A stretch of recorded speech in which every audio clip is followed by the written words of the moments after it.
उसी समय महाराज धीरे धीरे समय आगे चला। पवन रेखा गर्भवती थी। पवन रेखा के गर्भ से एक पुत्र ने जन्म लिया। जैसे ही उस राक्षस का जन्म हुआ, चारों तरफ हरी भरी दिशाएं सूख गई, भरे हुए कुआं सूख गए, क्योंकि एक राक्षस का जन्म हुआ है।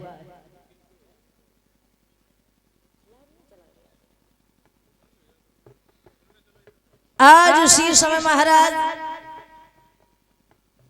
जब राक्षस का जन्म हुआ, राजा उग्रसेन ने उस बेटे का नामकरण संस्कार करवाया। तो उस बेटे का नाम रखा है कंस। कंस जो है वो धीरे धीरे जितना सयाना होता जा रहा उतना ही अत्याचार कर रहा।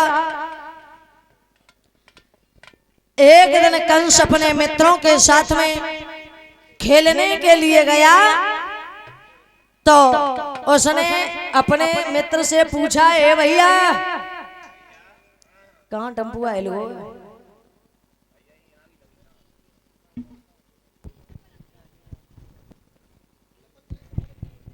बोलो बोलो।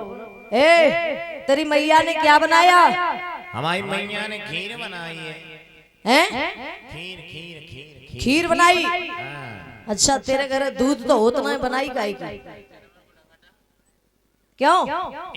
जन्म को नंगटा और तेरे घरे दूध तक तो होता ना है, और तेरी मैया ने खीर काहे तो बनाई खवाई? देखो मैया है बनाए पागल तेरे ही घरे बहुत सारे भैंसियां दूध देती। हाँ भैया आज हमारी कुतिया ब्याई भूरी वाली। अब भैंसिया ना है तो कुतिया तो है ही घरे, हमें रोटी खवा दन्या चवेरे। और दूध सो दूध। अच्छा, आज हमारी भूरी कुतिया ब्याई तक खीर बनवाई। अच्छा तो खीर खा के आया है तू? बिल्कुल। अच्छा तो हमें तो लग नहीं रहा तू खीर खा के आया है। तुम्हारा मन जलन लगो है। काहे हमने का खीर देखी नहीं? तुमने देखी खीर? हम खाए क्या? खाए के आए हो? बिल्कुल।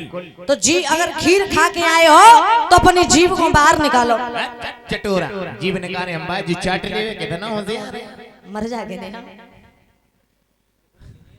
हैं? देख ले जीभ को बाहर निकाल। काय के लिए निकाले? अगर तू खीर खा के आया है तो बाहर निकाल। अच्छा हाँ, स्वाद लियो तो लियो चाटो। जैसे ही उसने अपनी जीभ को बाहर निकाला, वैसे ही कंस ने उसकी जीभ को काट दिया। अब रोता है। जैसे ही रोता हुआ घर आया, मैया ने पूछा क्या हुआ? अब बोला ही नहीं पाए रो। जवाब दिया किसने सताया? कुछ कह ही नहीं पा रहा। मैया समझ गई कि क्या कंस ने मारा? हाँ हाँ। आज वैसे ही उसने जीभ दिखाई तो कंस ने जीभ को काटा। हाँ हाँ। आज उसकी मैया उस बच्चे को लेकर के जैसे ही आई, आवाज लगाई है, महाराज उग्रसेन कहाँ हो? कहिए क्या बात है? ये बताइए, हाँ? आप अपने बेटे पर कंट्रोल क्यों नहीं करते? तुम्हारा बेटा हमारे बच्चे की जीभ को काट दिया। क्या हुआ? जीभ को काट लिया? हाँ हाँ। अरे अभी कंस को बुलवा रहे हैं, देखे दूध का दूध पानी का पानी हो जाए। बिल्कुल महाराज। हाँ हाँ। जे अपने बेटा पर कंट्रोल का करे इनकी हालत देखो। संज्ञा जिस चिलम पिए तो हमने पकड़ ली। और जन वो लौड़ा संज्ञा का करो बताओ। अब छोड़ो बताइए नहीं काय लेती हवाई बीच। आज उसी समय उग्रसेन ने कंस को बुलाया। बोले कंस, कहिए पिताजी। ये बताओ बेटा तुम इतने अत्याचार क्यों कर रहे हो? अरे क्या हुआ? ये बताओ पहले। अत्याचार ये हुआ कि तुमने इस बच्चे की जीभ को काटा। क्या? किसने कहा इस बच्चे की जीभ? ये है कौन? उसकी माँ कह रही कि इसने मेरे बच्चे की जीभ को काटा।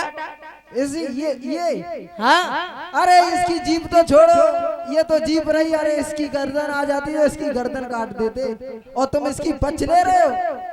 उतार देंगे गद्दी से। मैं ये भूल जाऊंगा कि तुम मेरे बाप हो। लड़के लड़के नहीं। जबान संभाल के। अरे आप भी जवान सवार के बात करो बूढ़े बाप। हमें लगता है आप रात चलाते चलाते तुम्हारी अगर ये घोड़ी बुढ़ी हो चुकी है, इसलिए ये टोपा हमारे सर पे रखो, गद्दी से नीचे उतरो, आज से हम रात चलाएंगे। तुम रात चलाओगे? हाँ। कैसे चलाओगे? अरे वो तो मेरे ऊपर है, कैसे चलाएंगे, धरती में चलाएंगे या आसमान में?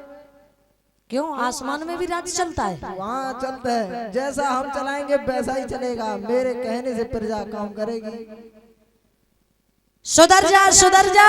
अरे सुधरेंगे नहीं, कोई क्या मैंने गुनाह किया है जो सुधरेंगे? हमें लगता है आप बूढ़े हो चुके, आप रिजेक्ट हो जाओ।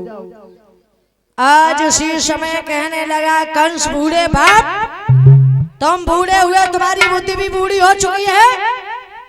मंत्री को आवाज लगाई, मंत्री कहिए महाराज। इस बूढ़ी बाप की बुद्धि बूढ़ी हो चुकी, हाथ में हथकड़ी, पाँव में बैरिया, फेंक दो जेल के अंदर। चिंता न करो महाराज, फेंक देता हूँ महाराज। तुम्हारा आदेश होगा तो हम गद्दी के नीचे से अभी फेंकवा देंगे। और ये टुकड़ा हो गया, उसके 32 दांत भीतर हो चुके हैं, बाहर नहीं भीतर। और 33 ओखड़वे वाले हैं, 33वां ये मानता नहीं हमारी बात को। आज उसी समय जैसे ही इस बात को कहा, कंस ने अपने पिता उग्रसेन के हाथ में हथकड़ी, पांव में बेड़ियां, जेल के अंदर डलवा दिया और कहा है पूछ लो इस प्रजा में कोई दुखी तो नहीं है? महाराज हमें सुन नहीं पाई, दोबारा का पूछे। मैं ये कह रहा हूं अब ये शासन को मैं चलाऊंगा और पूछो इस प्रजा में कोई दुखी तो नजर नहीं आ रहा है? भैया कोई दुखी तो नहीं, वजीफा बटा तो ले ले चश्मा वाली जी।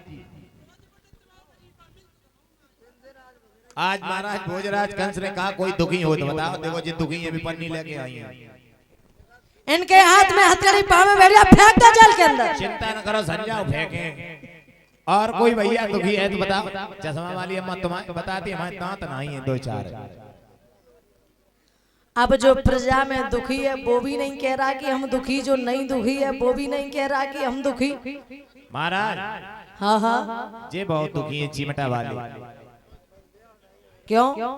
जो कह रहे 2 महीना हुई तो मैंने घर नहीं जान दो, हमें घर चलो जान दो। अभी और 2 महीने तक कोई छुट्टी नहीं है। छुट्टी नहीं? संजय पप्पू की अम्मा की मिस कॉल आई। क्यों? पप्पू की अम्मा, आज के जमाने में अब कोई मिस कॉल वाला जमाना नहीं रहा। पप्पू की अम्मा बहु मिस कॉल ही कर रही। अब जे ही बताए रे का भैया का बात है, बता रिचार्ज नहीं करवाओ, 2 महीना हुई है महाराज जी ने घर नहीं जान दो। अच्छा, जो ता ने मुंह देखे सोई आ जाए। अच्छा। आज उसी समय महाराज कंस शासन को चलाने लगा।